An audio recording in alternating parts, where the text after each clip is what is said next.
মুসা নবীকে কারণ কাম একটা আইছে তোমার, বলে কি? কই বাইন্ডিং করা লাগবে। কিসের? কই তাওরাত কিতাবের 1000 খণ্ড। কই কি দিয়া? স্বর্ণ দিয়া।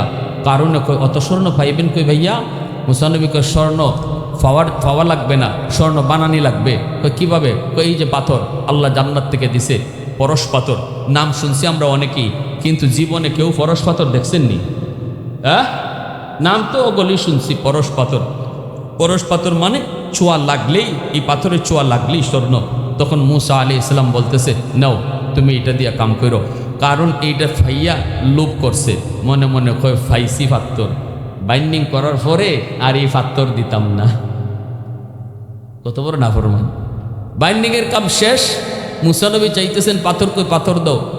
কারণ কয় ভাইয়া কেমনে যে কই, ভাই কেমনে যে কই, আপনি বিশ্বাস করেন কিনা তাও জানি না, পাথরটা তো হারাই গেছে।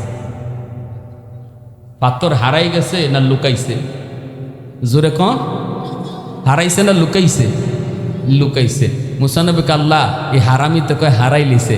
আল্লাহ কয় পাথর যে হের কাছে আছে এটা আমি আল্লাহও জানি, হেও জানে, তুমিও জানো। এরা চাপ দেও কো পাথর দিত, কারণ তো পাথর দেয় না। কো ভাইয়া হারাই লিছে। মুসা নবীকে আল্লাহ এখন এর মাইর ছাড়া আর কোনো কাম নাই, এত পাথর দেয় না। আল্লাহ বলতেছে মারণ লাগবে না, দেখি কি করে, দেখি কি করে।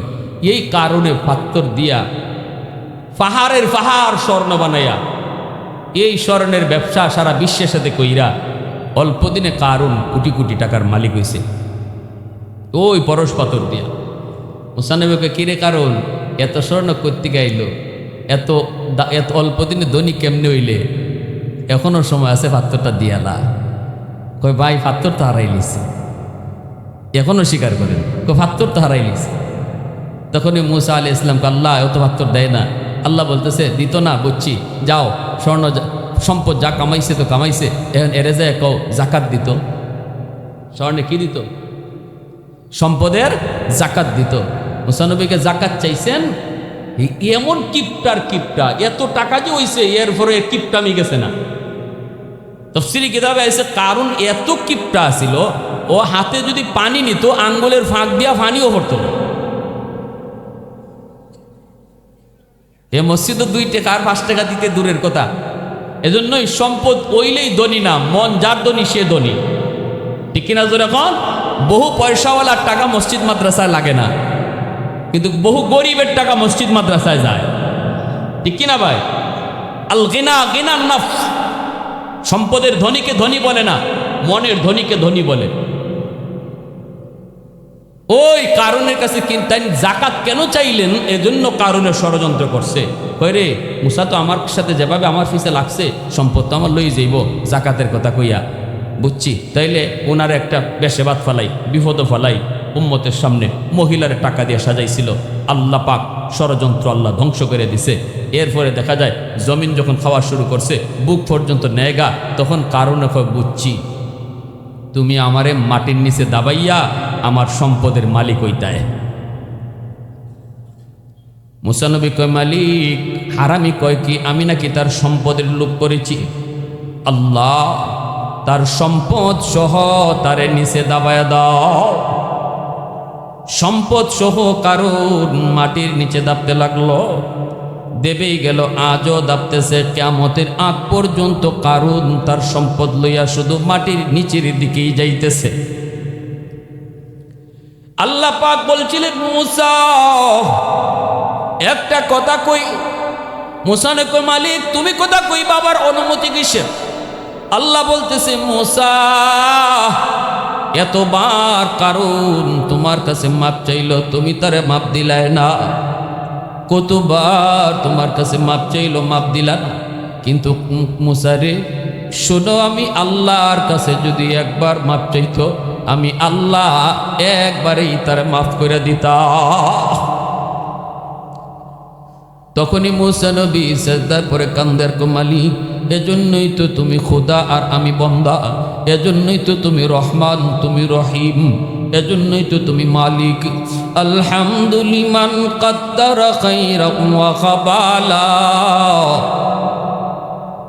আলহামদুলিমান কদ্দারা খাইরাম ওয়া খাবালা, والشكر لمن صور حسنا وجمالا فرد صمد عن صفة الخلق بريء رب أزلي خلق الخلق كمالا لا ضد ولا ند ولا حد لمولا لا ضد ولا ند ولا حد لمولا الآن كما كان ولم يلق زوالا الآن كما كان ولم يلق زوالا মুসলমানের আওয়াজ কও আল্লাহু আকবার।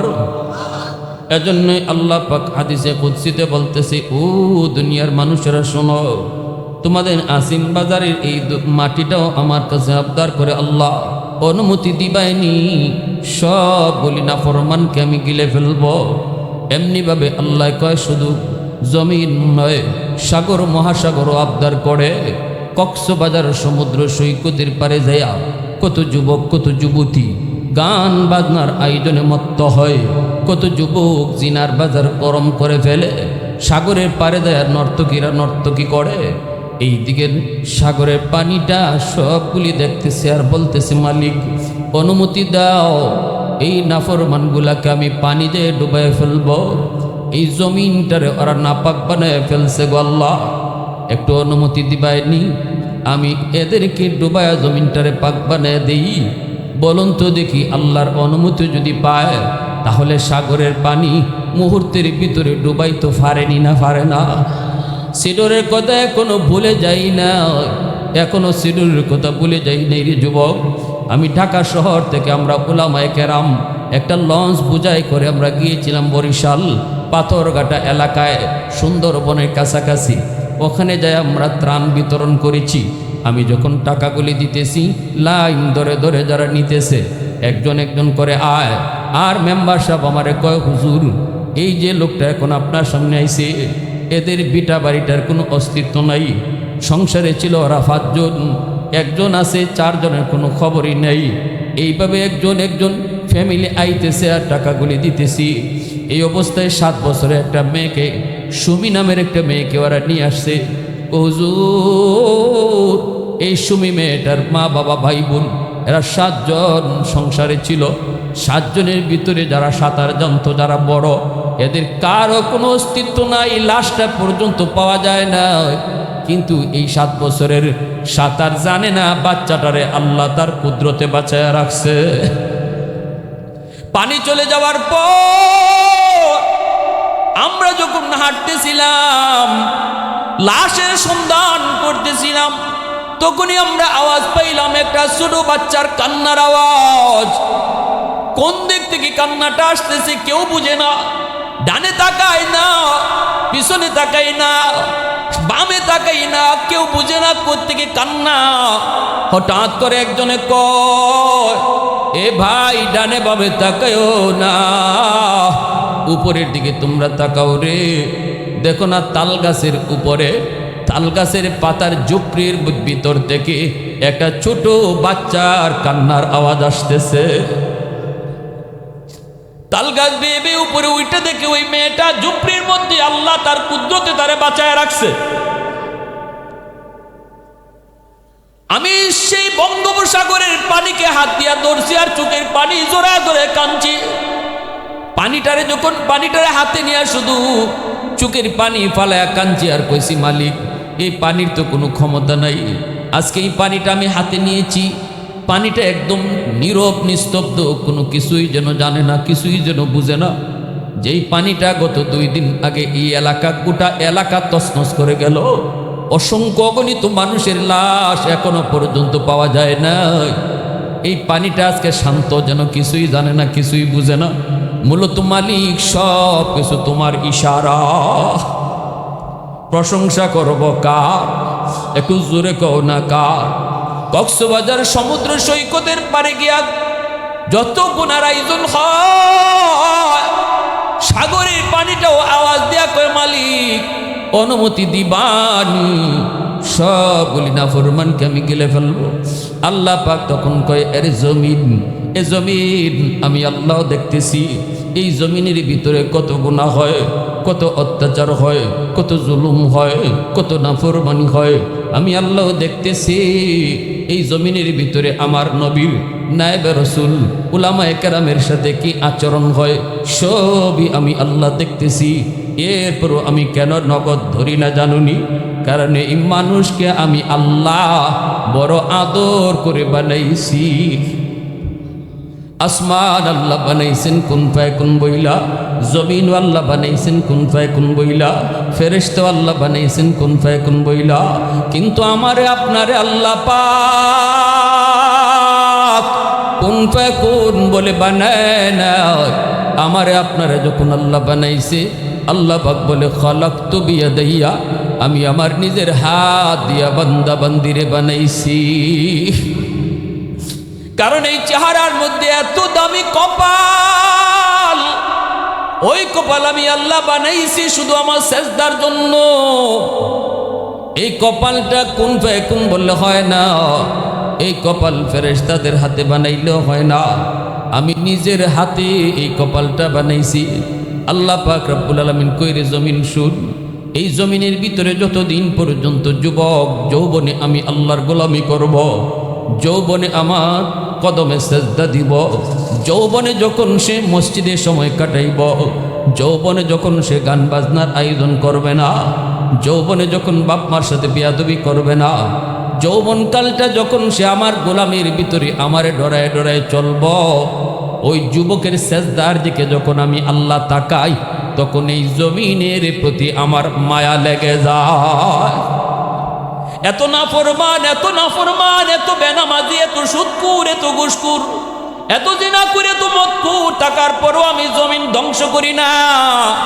কারণ হলো এই জমিনের ভিতরে এখনো কিছু যুবক যৌবনের পাগলামি করে না। না না, যৌবনের পাগলামি করে না। বন্ধুরা তারে জিনায় নিতে চায়, না না জিনায় যায় না। বন্ধুরা তারে গানের গান বাজনায় নিতে চায়, গান বাজনায় যুবক যায় না। বন্ধুরা তারে চুরি ডাকাতিতে নিতে চায়, চুরি ডাকাতিতে যায় না। দিলের ভিতরে দুনিয়ার নাপাক প্রেম নেয় না, দিলের ভিতরে আমি আল্লাহর প্রেম জমায় নেয়। যৌবনে তারে মুরব্বীদের সম্মান করতে পাওয়া যায়, উলামায়ে কেরামের সাথে সম্পর্ক দেখা যায়। ওই যুবকের দিকে যখন আমি আল্লাহ তাকাই, তখন এই জমিনের প্রতি আমার মায়া লেগে যায়। এজন্য হাজার বৃদ্ধ মানুষের সেজদা যদি এক পাল্লায় রেখে দেওয়া হয়, আর একজন যুবকের সেজদা যদি এক পাল্লায় রাখা হয়, ওই যুবকের সেজদার পাল্লা ভারী হয়ে যায়। যত আল্লাহর ওলি হয়েছেন জমিনে, প্রত্যেকে অলির দফতরের নাম লেখাইছেন যৌবনকালে। সুবহানাল্লাহ। যৌবন কালটা হলো আল্লাহর ওলি হওয়ার বয়স। এ যুবক, তোমার নামাজের কত দাম তুমি নিজে জানো না, কিন্তু আমার আল্লাহ বলেন তোর নামাজের বহু দাম। তোর নামাজের উসিলায় আমি জমিন টিকায় রাখি। জোরে কও না সুবহানাল্লাহ, আর একটু জোরে কও না সুবহানাল্লাহ। ভাইরা বন্ধুরা জন্য বলতেছিলাম, ওই যে বেলাল হাবশী রাদিয়াল্লাহু তাআলা আনহু মদিনার মসজিদে ইমাম, নবীজি ফজরের নামাজ পড়ায়া মিম্বরে বৈশা রসুল বলতেছেন, সাহাবীরা তোমরা একটু সামনে আগাও। রসুল সামনে আগে বলতেছেন, সাহাবীরা রে, আজকে আমার বেলালের দাম আল্লাহর কাছে কি পরিমাণ একটু তোমরা শোনো। বেলাল তখনও একজন টাটকা যুবক, যৌবনের একজন টাটকা যুবক। এত দামি হইছেন বেলাল কেমনে? কয় টাকা দিয়া পয়সা দিয়া চেয়ারম্যানি মেম্বারি দিয়া নয়, বেলাল দামি হইছেন দিলের ভিতরে আল্লাহর প্রেম, রসুলের প্রেম দিয়া। ঠিক না? দিলটা তার আলোকিত, দিলটা তার অন্ধকার নয়। এজন্যই আল্লাহর রসুল বলেন, ইন্নাল্লাহা লা ইয়ানজুরু ইলা সুওয়ারিকুম ওয়া আমওয়ালিকুম ওয়ালাকিন ইয়ানজুরু ইলা কুলুবিকুম ওয়া আমালিকুম। আল্লাহ পাক মানুষের চেহারাও দেখে না, আল্লাহ মানুষের ধন দৌলত দেখে না, আল্লাহ দেখে তার দিল, তার অন্তর, আর দেখে তার আমল। অন্তরটা তার কেমন, অন্তরটা তার পরিষ্কার কিনা, মানুষের বিরুদ্ধে হিংসা রাখে কিনা, নাকি তার অন্তরটা পরিষ্কার। বাঙালি জাতির একটা বৈশিষ্ট্য আছে, অন্তরে হিংসা পারে না, এটা আরেকজনও করতে দেয় না। ঠিক না নি? হ্যাঁ, কুকুরের একটা বৈশিষ্ট্য আছে, কি?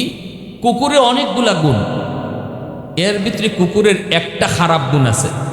এটা হইল কুকুর তার জাতি ভাই আরেকটা কুকুররে কোনো সময় তার সাথে ডাকে না। মরা গরু যদি পায়, এই মরা গরু কুত্তায় একলা খাইয়া শেষ করতে পারতো না, এটা ভালো করে জানে। এরপরে আরেকটা কুত্তা আসুক, আরেকটা কুত্তা আউক, এটা চায় না, আয় যদি দৌড়ে দেয়, ঠিক না? এজন্য কুকুর প্রাণীদের ভিতরে সবচেয়ে নিকৃষ্ট কুকুর। আদ-দুনিয়া জিফা ওয়া তালিবুহা কিলাব, রাসূল হাদিসের দ্বারা বোঝাই গেছেন প্রাণীদের ভিতরে সবচেয়ে নিকৃষ্ট হলো কুকুর, তার এই বদ অভ্যাসের কারণে। মানুষের ভিতরেও যদি এই খাসলত যার আছে যে হে আরেকজনের, নিজে একলা খাইতো আরেকজনের লইয়া খাইতো, সমাজ লইয়া চলতো, সমাজের লইয়া বাঁচত, এই চিন্তা নাই, শুধু নিজে বাঁচার চিন্তা, নিজে খাওয়ার চিন্তা, আরেকজনে খাওয়াটারে বালাচুকে নেয় না, পছন্দ করে না, সইতে পারে না। এই বৈশিষ্ট্যটা কুকুরের বৈশিষ্ট্য। এটা যার ভিতরে থাকবো, হাসরের ময়দানে কুকুরের সুরতে আল্লাহ তারে উঠাইব। যার ভিতরে যে পশুর গুণ আছে, হাসরের মাঠে আল্লাহ তারে ওই পশুর নমুনায় উঠাইব। ভালো করে মনে রাখবেন, বেহায়া বেশরম যার বৈশিষ্ট্য, হায়া শরম নাই, এর সুরত হইব হাসরের মধ্যে শুয়োরের মতো। শুয়োর বেহায়া, বেজার, বেশরম। মানুষের ভিতরে যার এরম, যার হায়া নাই, শরম নাই, সুরত এরকম। এজন্য আল্লাহ রসুল সাল্লাল্লাহু আলাইহি ওয়াসাল্লাম বলতেছেন, সাহাবীরা শুনো, আমার বেলালের কি দাম। বেলালের চেহারা দামি হইছে না, বেলাল তার বংশে দামি হইছে না, বেলাল তার পয়সা দামি হইছে না, বেলাল দামি হইছে কোন জিনিসের দ্বারা, আর কি যার দাম হইছে শোনো। রসুল বলেন, বেলাল, প্রথমবার তুমি যায় যখন আমারে কইছো নবী গো সেহরির টাইম শেষ, তুমি কি জানো বেলাল, আমার পাশে যে মানুষটা বসা ছিল তারে তুমি চিনো কিনা একটু কও। বেলাল বলতেছে, না গো নবী, আমি ওনাকে চিনি না। রসুল বলেন, ইনি হলেন জিব্রাইলে আমিন।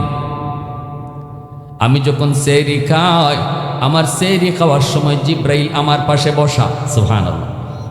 তুমি যখন প্রথমবার যায় কইছো নবী গো সেহরি টাইম শেষ, তখনই জিব্রাইল আমাকে কয়, নবী গো বেলালের কথা শুনলেন না, আল্লাহ কইছে আরো কিছু টাইম আছে, আপনি খাইন। সুবহানাল্লাহ জোরে কন্যা। দ্বিতীয়বার যখন বেলাল তুমি যে কইছো নবী গো সেহরির টাইম শেষ, তখনও জিব্রাইল আমারে কয়, নবী গো আরো কিছু টাইম আছে, খান। তৃতীয়বার তুমি যে যখন কইছো সেহরির টাইম শেষ, তখনও জিব্রাইলে কয় আরো কিছু টাইম আছে গো নবী। কিন্তু তুমি যখনই কইছো খোদার কসম, তখনই জিব্রাইল কয়, নবী গো আর চলতো না, কারণ আমার আল্লাহ আমাকে জানাইছে, জিব্রাইল আমার বন্ধুরে কও আরো কিছু টাইম ছিল খাইবার, কিন্তু আমার বেলাল যেহেতু কসম খাইয়া ফেলছে সেহরি টাইম শেষ, অতএব বেলালের কসমের ইজ্জত রক্ষার জন্য আমি আল্লাহ টাইমটারে অফ কইরা দিছি। মুসলমানের আওয়াজে কও আল্লাহু আকবার, আরো জোরে আল্লাহু আকবার। वहदत की हिफाजत नहीं बेकुवत बाजू, वहदत की हिफाजत नहीं बेकुवत बाजू, आती नहीं कुछ कमी हक ले खुदा दा, आती नहीं कुछ कमी हक ले खुदा दा। ऐ मर्द खुदा तुझको कुव्वत नहीं हासिल, जा बैठ किसी गार में अल्लाह का करिया, जा बैठ किसी गार में अल्लाह का करिया। मुसलमाনের আওয়াজে কই আল্লাহু আকবার। এজন্যই আমি বলতেছিলাম, আল্লাহ পাক বলেন, ওয়ামা খালাকতুল জিন্না ওয়াল ইনসা ইল্লা লিয়াবুদুন। ও মানুষ, ও জিন, মানুষের জিনকে আমি আল্লাহ শুধু এবাদতের জন্য বানাইছি। এবাদত কারে কয়? কয় নবীর নমুনায় চলারে এবাদত কয়। আল্লাহর আদেশ মানা, নিষেধ থেকে বিরত থাকা। আমার রসুল আল্লাহর আদেশ কেমনে মানছেন, রসুল নিষেধ থেকে কেমনে বাঁচছেন, এটা যদি আমাদের জানতে হয়, মানতে হয়, তাহলে নবী তো এখন নাই, কিন্তু নবীর ওয়ারিস উলামায়ে কেরাম আছে। উলামায়ে কেরামকে দেখা পরামর্শ নিয়ে চলতে হবে। ব্যবসা করব তো আলেমের পরামর্শ নাও, আলেমদের নমুনায় চলো, আলেমদের পরামর্শ নিয়ে চলো। ব্যবসা তোমার বন্দিগি হয়ে যাবে। এজন্যই তো আল্লাহর রসুল বলেছে, আলাইকুম বিমুজালাসাতিল উলামা ওয়া ইস্তিমাই কালামিল হুকামা ফাইন্নাল্লাহ তাআলা ইউহয়িল কলবাল মাইয়িতা বিনুরিল হিকমা কামা ইউহয়িল আরদাল মাইতাতা বিওয়াবিলিল মাতর। শেষ জমানায় রসুল বলেছেন, উম্মত ঈমান নিয়ে যদি বাঁচতে চাও নিজে নিজে চইল না, উম্মতের উলামায়ে কেরামের সাথে চলো। উলামায়ে কেরামের সাথে চলো, ব্যবসার সুন্নত তরিকা শিখো, দোকানদারি সুন্নত তরিকা শিখো, বিয়া শাদির সুন্নত তরিকা শিখো, এমনিভাবে খাওয়ার সুন্নত তরিকা শিখো, ঘুমের সুন্নত তরিকা শিখো। তখন খাওয়াটাও তোমার এবাদত হয়ে যাবে, ঘুমটাও তোমার এবাদত হয়ে যাবে, দুনিয়াদারিটাও তোমার এবাদত হয়ে যাবে। নামাজ কেন পড়বো? কয় আল্লাহকে চেনার জন্য। লিয়াবুদুন আয় লিয়ারিফুন। নামাজ কেন পড়বো? আলিমুল আমাকে মান্য কেন চলবো? হালাল হারাম মান্য কেন চলবো? আল্লাহ বলে যদি এগুলা মানো তাহলে আমারে চিনবায়, আনাইলে আমি আল্লাহরে চিন্তায় না। নামাজ যে পড়ে আল্লাহ বলে সে আমারে চিনে। হালাল পথ যে চলে, হালাল পথে যে চলে আল্লাহ বলে এ আমারে চিনে। যে হারাম পথে চলে আল্লাহ বলে এ আমারে চিনেই না। ঠিক না? ঠিক না? চিনলে আল্লাহরে, চিনলে আল্লাহর বিধান মানা সোজা হয়। 10 বছর বাপ আসিল বিদেশ, ছেলেরে দেখছে না, ছেলেও বাপরে দেখছে না। মোবাইলের যুগ না, অনেক আগের যুগ। এয়ারপোর্টে গেছে ছেলে বাপরে আগে আনতো সাসারে লইয়া, কিন্তু বাপ কেডা এটা ছেলে চিনে না। এয়ারপোর্ট থেকে বাপ বাইরেছে ঠিকই, ছেলেও বাপরে চিনে না, বাপও ছেলেরে চিনে না। এদিকে এই অবস্থায় চাচা গেছে একটু দূরে চা খাইতো, চাচায় তো বাপরে চিনে, চাচা গেছে চা খাইতো। বাপ এয়ারপোর্ট থেকে বের হইয়া বড় একটা ব্রিফকেস লইয়া ছেলেরই আইসে বলতেছে, বাবা এটা একটু আমার মাথায় উঠাই দাও তো, বাবা অনেক বড় একটা বোঝা একটু উঠাই দাও তো। ছেলে বাপরে চিনে না তো, কয় আমি তো আপনার বোঝা তুললে দিবার লাগে আইসি না, আমি আমার আব্বার অপেক্ষায় আছি। তো বেটা নীরব হয়ে গেছে, বাবা তুললে না দিলে তো আর কিছু করার নাই। তো বেটা এখানে খাড়াই দিছে, ফুলাও খাড়া দিছে, ফুলা তো খালি ভিতরের দিকে চায় আব্বা কখন বের হবে। একটু পরে তার চাচা দৌড়ে আইসে, তুমি এখানে দাঁড়ায় রইছো? কই কেন? কই তোমার সামনে দাঁড়াইল কেডা? কই কেডা? কই এই নিত্যই তোমার আব্বা। যেই মাত্র ছেলেরে কইছে ইনি তো তোমার আব্বা, এতক্ষণ বুঝা বেটা রিকোয়েস্ট করে তুলে না, এখন টান দিয়া বেটার মাথার দেয় না, নিজের মাথা তুলে নিছে। ঠিক না? পরিচয় পাওয়ার পরে বুঝা মাথায় তোলা সহজ হয়। তুমি যদি আল্লাহকে চিনো তো নামাজ পড়া তোমার জন্য সহজ লাগবে। তুমি যদি আল্লাহকে জানো তাহলে রোজা রাখা সহজ হবে। আল্লাহকে যদি চিনোই না, রোজা তোমার জন্য কঠিন হবে। এজন্য আল্লাহ বলে, বান্দা তোরে কোন উদ্দেশ্যে বানাইছি এটা আগে বুঝ। যদি বুঝোস তাহলে আমাকে তুই চিনবে, আর আমারে চিনলে আমার আদেশ মানাও তোর জন্য সহজ হবে, আর আমারে না চিনলে বুঝা তোলা তোর লাগে কঠিন হবে। ঠিক কিনা জোরে বল? তাহলে আল্লাহর বিধিবিধান আমরা মানতাম, পুরা গোটা দুনিয়াদারিটারে এবাদত বানাইয়া আল্লাহর সামনে অলি হইয়া দাঁড়াইতাম। কারা কারা একটা হাত উঠে আল্লাহরে দেখান। আল্লাহ তুমি কবুল করো। সবাই বলে আমিন, আরো জোরে বলে আমিন। ওয়া আখির দাওয়ানা আনিল হামদুলিল্লাহি রাব্বিল আলামিন। আল্লাহুম্মা সাল্লি আলা। মুনাজাত করবে, এই উঠছেন কেন? মুনাজাত ইবাদতের মগজ, মুনাজাত করে যাও। আল্লাহুম্মা